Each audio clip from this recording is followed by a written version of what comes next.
Seeing Amy, are you seeing a screen Yes. possibly? Okay, good. Okay, so today I'm going to talk a little bit about the social psychology of confronting stereotyping and prejudice based on some of the research that's been done in my lab on this topic. And so I'm really excited, to share this line of research, a bit of this line of research with you, and then to hopefully end in time. I'd love to have discussion um, and get your input and your feelings about this topic. All right, so before I begin, I want to especially note the collaborators who worked on this with me. You'll see on the left side of your screen several graduate student collaborators across the years who have worked on confrontation research in the lab. And on the bottom, Laura Hildebrand and Liz Nolan are two current awesome graduate students in the lab.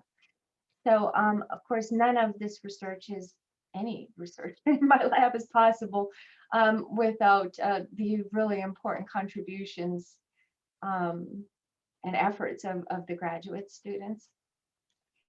So confrontation of bias has, of course, played a major role across centuries in prompting legal, institutional, and individual level change. For instance, all of us are probably familiar with the major figures that confronted and challenged bias during the Black civil rights movements of the 50s and 60s in the United States.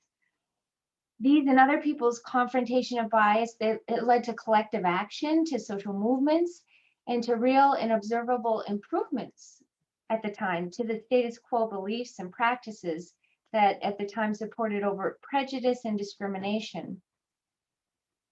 But as we should know, although important progress was made, injustice and bias persisted in many ways, embedded in our institutions, in our policies, practices, procedures, in our physical environments, in our neighborhoods, in individuals' minds. Sometimes this bias takes the form of blatant white male supremacy and is marked by violence. Often the bias is subtle, meaning it's not worn on sleeves or written in law. But make no mistake, subtle bias is very dangerous. It often goes undetected. It can be difficult to isolate and point out. And it's pernicious, it's pervasive, and it can be life-threatening. So in recent years, we've seen the rise of social movements that serve to identify, name, and confront persisting bias. The Black Lives Matter movement and the Me Too movement are key examples. So these movements illustrate how confrontation of bias can occur collectively through collective action and solidarity. All right, so that's a different form of confronting bias. Confrontation of bias can also occur through consciousness raising learning opportunities, such as designing workshops that help to kind of enlighten people about their biases and motivate them to change, or addressing diversity, equity, and inclusion issues in classroom settings. That could be a form of confronting bias and motivating change. So confrontation of bias can take a number of forms, and in 2019, Robin Mallett and I published an edited volume that covered the empirical literature on the confrontation of bias across many different forms of confrontation through political movements and social movements and in learning environments and in other ways. But one form of confrontation that I haven't mentioned yet, and this is a form of confrontation that's going to provide the focus of the research that I'll present today, is interpersonal confrontation. So by interpersonal confrontation, I mean that one person confronts another person about a bias that they've just exhibited. Okay, they might have told a biased joke, said something that's stereotypic or exclusive, said something like women make poor leaders, or assumed that a Black person is lazy. So in some ways, this person has responded in a stereotypic or prejudiced manner, and then that is confronted by another person in that environment. These interpersonal confrontations are extremely important. For one, they raise awareness in others of their biased responses. Okay. And number two, they can create non-prejudiced social norms, or make those norms salient in environments. So when somebody confronts, the individual realizes, oh, that's not cool to say or do here. And that can be very important for creating environments where bias has no place. All right. So I'm going to talk just a little bit more first about this creates awareness in others of their biased responses. So what do I mean here? I think the norms one is pretty salient, but in terms of creating awareness in others of their biases, what do I mean here? So research shows that even people who consider themselves to be highly egalitarian and they are committed to equity and to justice, these individuals still are sometimes prone to relying on cultural stereotypes when perceiving, evaluating, or judging other people. And this is without consciously realizing that they're doing it or intending to do so. We refer to such biases as automatic or implicit bias. And we know that these biases are represented in the mind as associations between a group and then the stereotypes of that group, like in the association network that you see here on the slide. So the group, say, women, might be associated in this network with, weak, poor leaders, nurturing, they love kids, less intelligent, all of those kinds of things. So these nodes are linked to the group. And when you have a group member represent activated, that can lead to the spreading activation of all of these different stereotypes just automatically, without conscious intention or attention. So this implicit bias, when we say that it's automatic or implicit, we mean that it can be activated without our conscious awareness, without our intention or reflection, and that it can then go on to influence how we perceive and how we treat others. So how do we acquire these group-based associations, these implicit biases? They're acquired through what we see in our immediate environment. The people that we see and don't see, the media we watch, the neighborhoods in which we live, the buildings we frequent and what's in those spaces, like white men lined walls of fame that we see across this campus. These exposures and experiences form kind of like the thumbprint of implicit bias in our minds. And so it is because of this that individuals, even who are lower in prejudice, who don't consciously endorse explicit negative biases, they can still be prone to responding in biased ways. I love to use this riddle. I've used it so many times as an example of how biases can operate. It's a riddle. The riddle goes like this. So a father and son were out driving. They got into a terrible accident. The father was killed and the son was rushed to the hospital. In walked the surgeon, who took one look at the son and said, I can't operate. This is my son. So then the question becomes, how can this be? How can it be? So they're out driving, they get into a terrible accident. Father's killed, son's rushed to the hospital. In walks a surgeon, says, I can't operate, it's my son. So I've told this riddle in classes, I've told it in many talks, I've told it, among my lab that studies stereotyping and prejudice.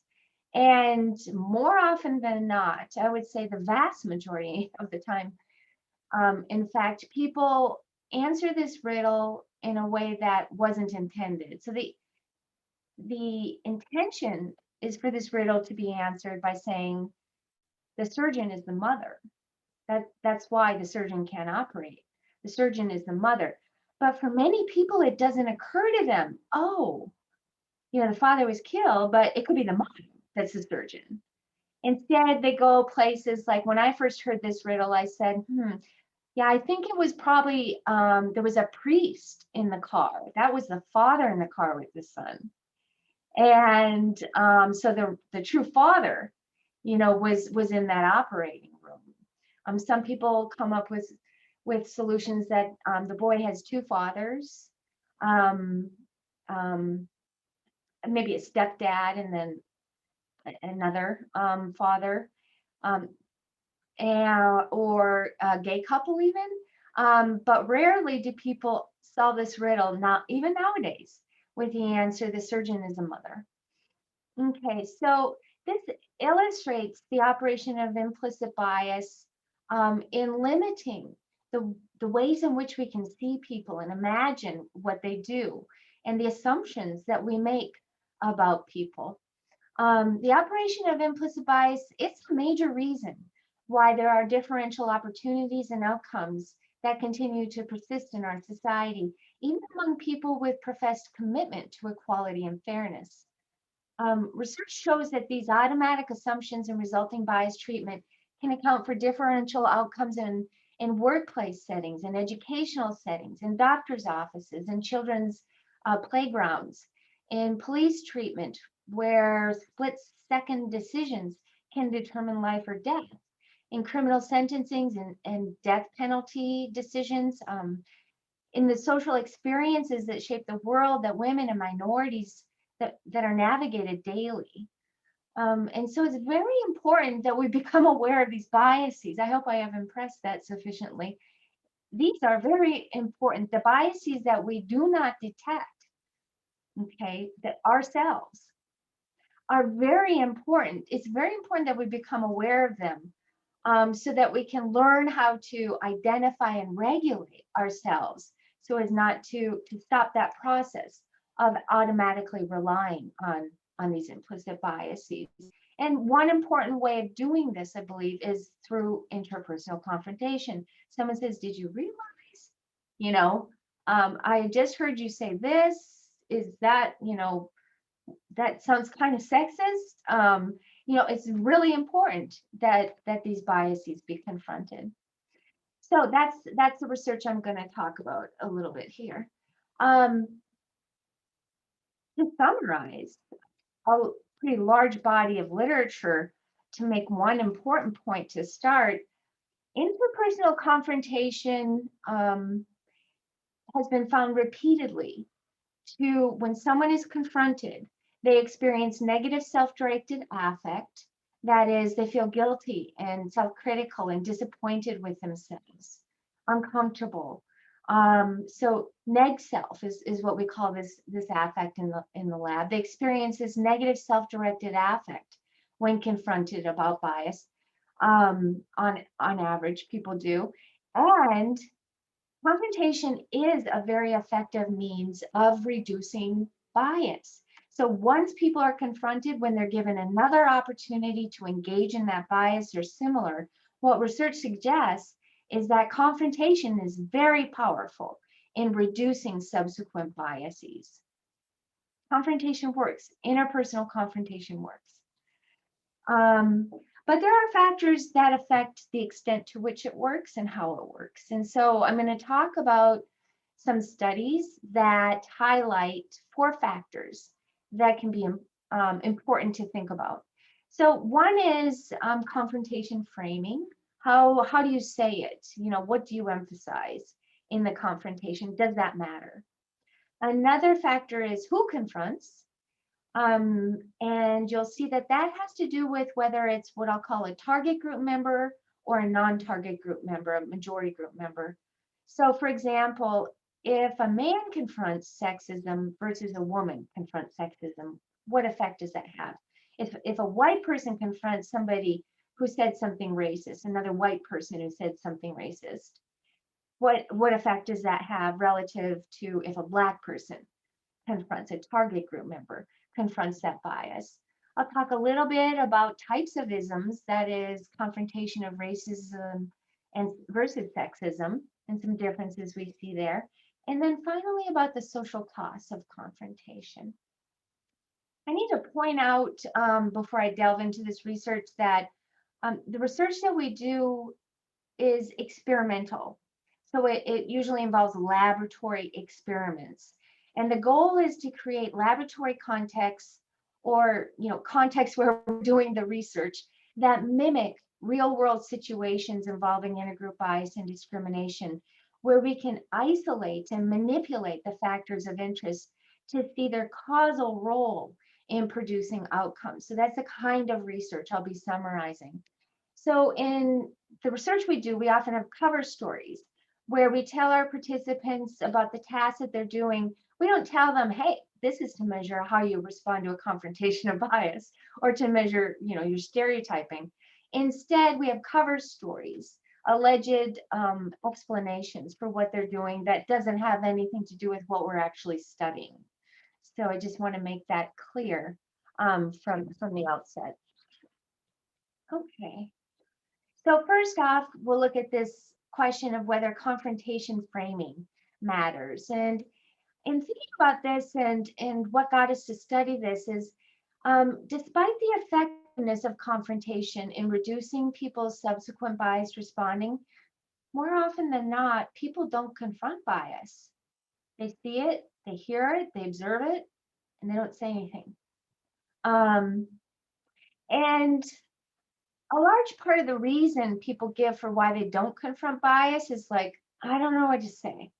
I don't know how to say it. I don't want to make it worse. Those kinds of things. And so we wanted to, in this research, understand, are there ways of saying it that make it better versus worse? We relied on a theory in this research called self-determination theory, which distinguishes between kind of internal factors and external factors that can motivate behavior. And so, relying on this framework, we came up with a confrontation framing that either stressed egalitarian values and positive outcomes of not responding in certain ways, not using that stereotype, considering that the women could be doctors or whatever, and people's choice, that this is your choice, but it can have positive outcomes and make for an egalitarian society. Versus an external framing is where you go in there and you're confronting and you're saying, hey, that's not cool in this environment. Our social norms do not support that. If you do that, people aren't going to like you around here. And it's really required that you stop behaving or stop making those assumptions and stop making those judgments. The external framing is kind of inherently a bit more negative in its wording. So we examined the effects of these two forms of framing in a study that we told participants was about analytic reasoning ability. So we told participants, thanks for participating in this research, we're studying analytic reasoning ability.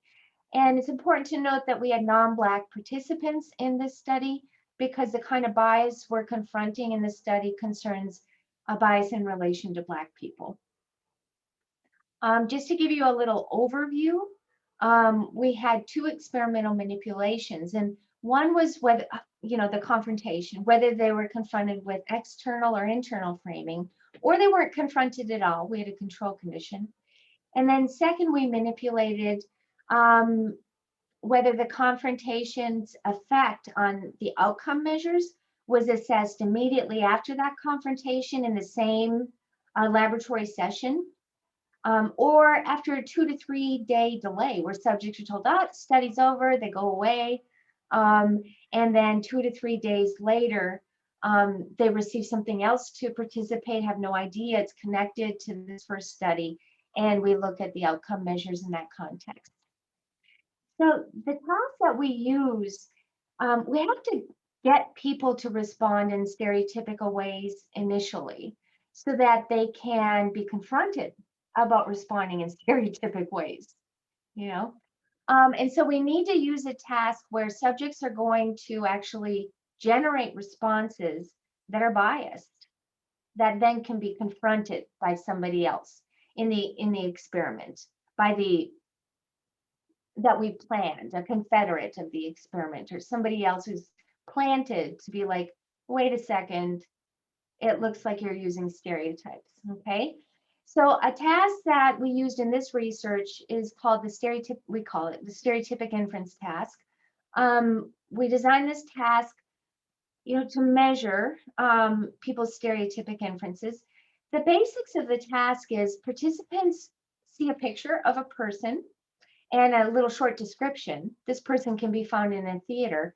And then they are asked to generate verbally, or in some studies, type in, if they're doing it on the computer, type in a label for this person that fits their description, okay? So in this instance, they see this guy, and they said he can be found in the theater. They could type in actor, they could type in movie fan, they could type in any number of things that would fit the description. So in this stereotypic inference task, we have many filler trials like this where it has nothing to do with race. But embedded within that, we had some trials that did have to do with race. And these are what we call the critical trials. So this person can be found behind bars. And so participants are, typing it in a label, a description, something that can fit this person. All right. So most white people type in something like drug dealer, prisoner, criminal when they see this. But there are non-stereotypic alternatives, right? You could type in bartender, gas station attendant, security guard, any number of things, where it's behind bars. I mean, it's not just a drug dealer, prisoner, criminal. Okay. But participants tend to type in, the vast majority of them, they type in stereotypic responses. Here's another example. This person can be found on the streets. People type in things like homeless, bum, hobo, but they could type in community leader, walker, artist. This person handles a lot of drugs, dealer, drug addict, they could type in, that would be stereotypic. Or they could type in pharmacist, nurse, doctor, any number of things that are non-stereotypic. So subjects go through this task with many filler items and these stereotype consistent items, and they're typing in their responses or saying them out loud. And they have a partner in this study. And that partner is then gives them feedback on their performance in the task. So the partner might say something like, you did a good job, but you know what? Some of your answers, they were racially biased. Like when you said the black guy was a drug addict, he could be a pharmacist. And then we followed that up with either an external framing or an internal framing for the confrontation. And we laid it on pretty thick. So in a written version of this, where they were getting the confrontation, where they read it over the computer, they went on to read, such racial biases are unacceptable among people who strive for political and social correctness. They violate societal norms not to be racist, and people aren't going to like you, may not want to hire you, they may prevent you from joining in their organization, etc. So you really shouldn't rely on stereotypes. In the internal framing, instead it emphasized that they can choose to think about Black people in more open-minded ways. You'll be able to benefit from positive interactions with diverse people and contribute to egalitarian society if you don't, rely on these stereotypes. So internal or external framing. And then later in the study, they did some other tasks, but later in the study, as a last task, we gave participants another stereotypic inference task with new items, all new items, okay? 3 of those items, again, were critical items where they could generate responses that were consistent with stereotypes about Black people. And the question was, would they do that? And we emphasized, no one else is going to see this. Your partner's not going to see it. We're just seeing if people can generate responses to these items. We're just pilot testing them. If you wouldn't mind going through it quickly and doing it. Okay. So what we're looking for is whether participants provide less stereotypic responses now after the confrontation compared to before the confrontation, before they were confronted. And whether this differs is a function of whether they did the task immediately in that same session, or we sent them another stereotypic inference task days later. So here are the results.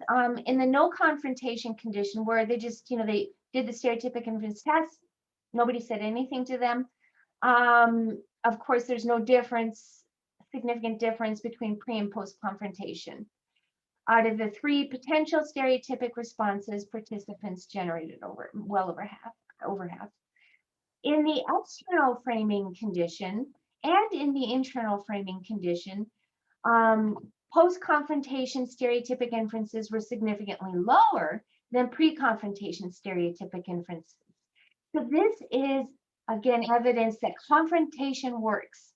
When participants were confronted later, or 2 to 3 days later, there were no time effects in this.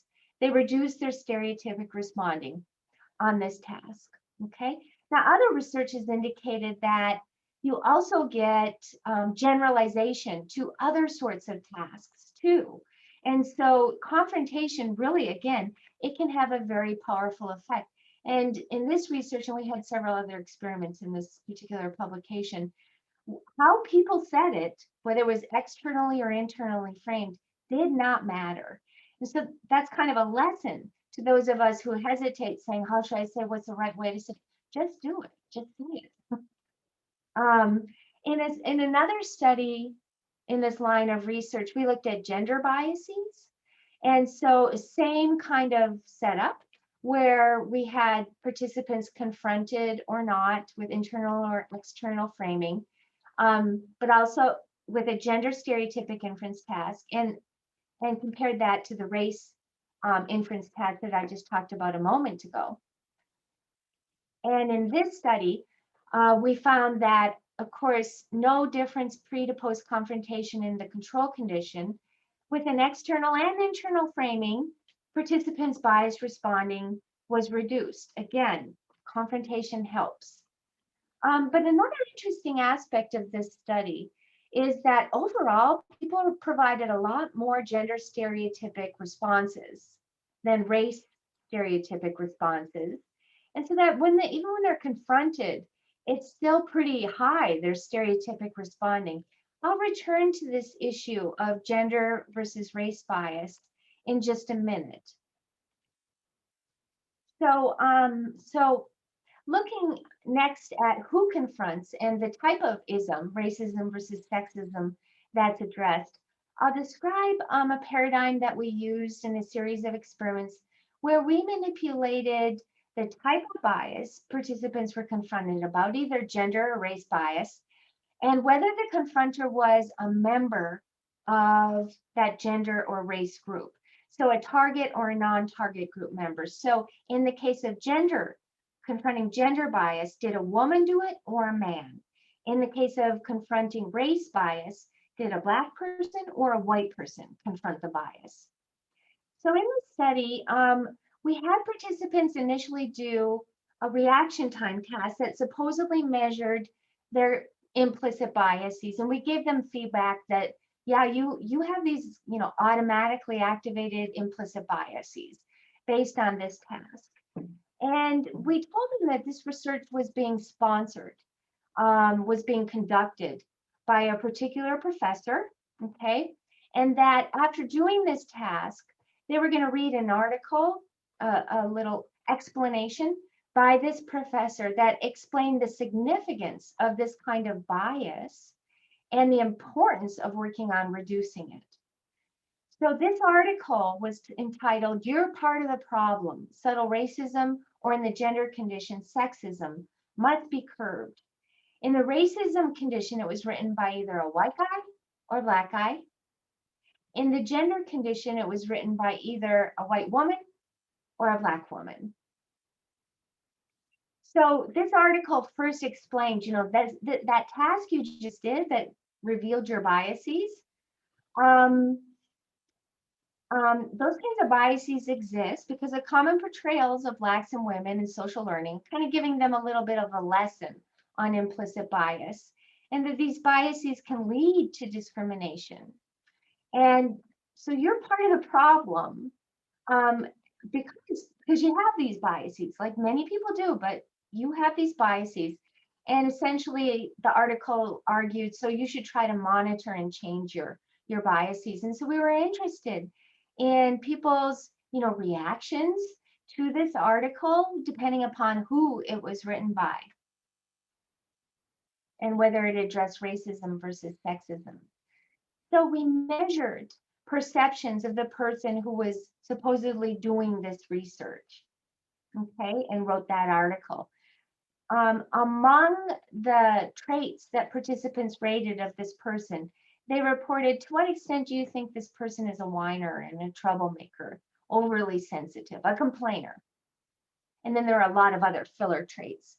And then we asked them about, were you about their expectancies that this person would do this kind of research? Were you surprised? Was it consistent with your expectations that this person would do this kind of research?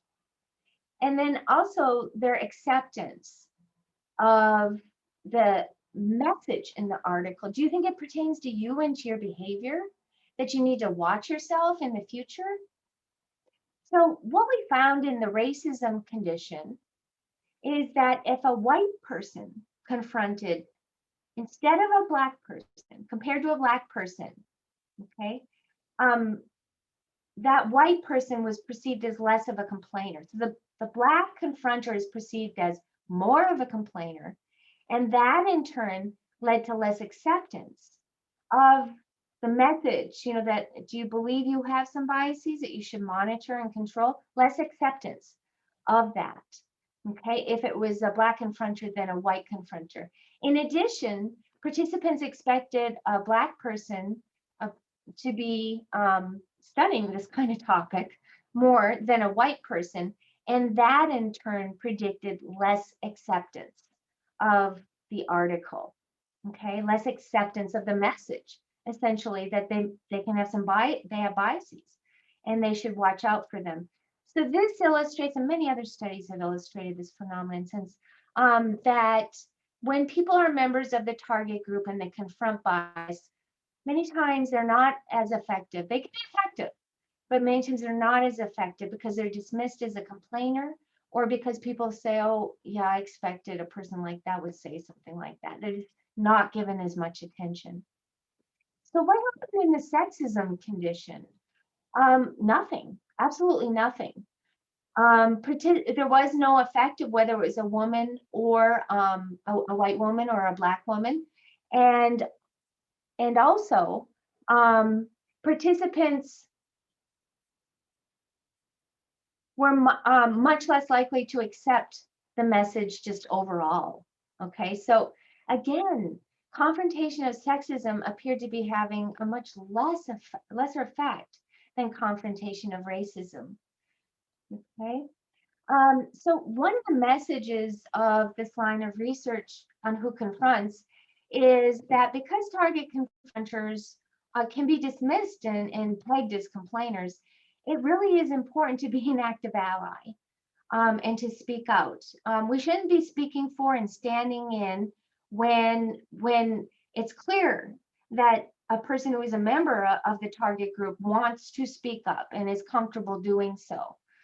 But it is important to be aware of those situations where you can be an active ally and to speak up. And we also find in other research that when allies speak up to confront bias, that creates a safety cue for members of a stigmatized group, that they will be safe in that environment, that people have their back in that environment. Okay, so this research really underscores the importance of active allies. But again, the other thing it underscores is that confronting sexism, it appears to be less effective than confronting racism. And we've studied this in a number of experiments. And we find that frequently beliefs about women, they're positive, even if they're role restrictive, and they're often patronizing. And this relates to what's called the women are wonderful effect in the literature. It's like, I can be biased against women. I love women. Women are wonderful. I am a woman. How could I have biases? against women. And it leads to dismiss off. Well, I assumed it was, the surgeon was a guy, like, oh, oh well, I love women, so it's not really that bad. So people tend not to think that sexism is as much of a problem. And there tend to be weaker norms against sexism. So we've systematically examined what it might take in order to increase people's attention to confrontations of sexism. We did this in a study, in a series of 4 experiments, where we found that a critical factor is that confrontation can be more effective if people are shown evidence of their gender bias. You really have to say, instead of just saying that's what you just said was gender bias, you have to go the extra miles. That means you're treating women differently than men, and show them how this is important. Okay, so when enough evidence that this bias is important, that it's consequential, is presented, then people tend to experience negative self-directed affect and concern about their biases and intentions to monitor their biases in future. But confrontation of sexism often can require going some extra miles to be maximally effective. They work, but to be as effective as other confrontations of bias, you often have to do more. Now, a really important downside of confrontations is that they have social costs. They heighten negative other directed affect and evaluations, and they reduce liking of the confronter. This has been shown over and over and over again. The person who confronts, although they're successful at reducing bias responding, that person is liked less. At the same time, by people who say, oh my gosh, that's awful, I did that, thank you for pointing it out. At the same time, I like you less. I want to interact with you less. Okay, there are social costs to confrontation. And of course, these social costs discourage people from confronting.